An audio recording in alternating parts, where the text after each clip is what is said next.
Отговор на въпрос на господин Янков относно павилион на улица Пазарска. Отговор ще бъде прочетен от заместник-кмета госпожа Чахова. До господин Янко Янков, общински съветник и председател на група Истината за Стара Загора. Отговор на питане с входящ номер 10-62-4 от 18 януари 2017 година.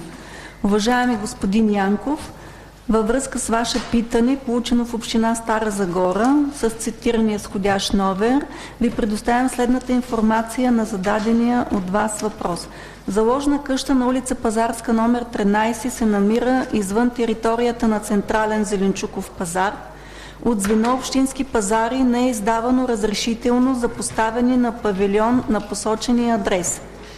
Поземлен имот номер 1745 с площ от 45-53 квадратни метра идеални части, урегулиран в УПИ 5, квартал 62 по плана на град Стара Загора, върху който има изграден павилион, е собственост на Георги Митев Михалев и Антоанета Митева Илиева на основание реституционна заповед номер 520 от 10 март 1994 година, решение на съда от 12 юли 1995 година и нотариален акт номер 128 от 2012 година. Община Стара Загора има собственост от 8 квадратни метра, отделени чрез делба за ползване съгласно съдебно решение номер 85 от 1997 година.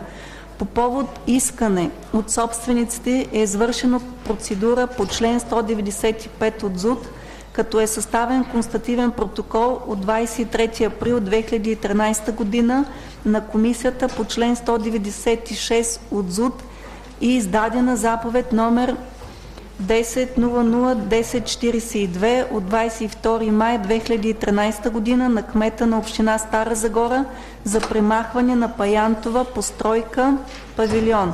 Премахването ще бъде извършено в най-кратък срок, съгласно графика на фирма Синвекс, която е спечелила търга за премахване на сгради. С уважение, Живко Тодоров, кмет на община Стара Загора. Благодаря, господин Янков. Благодаря ви.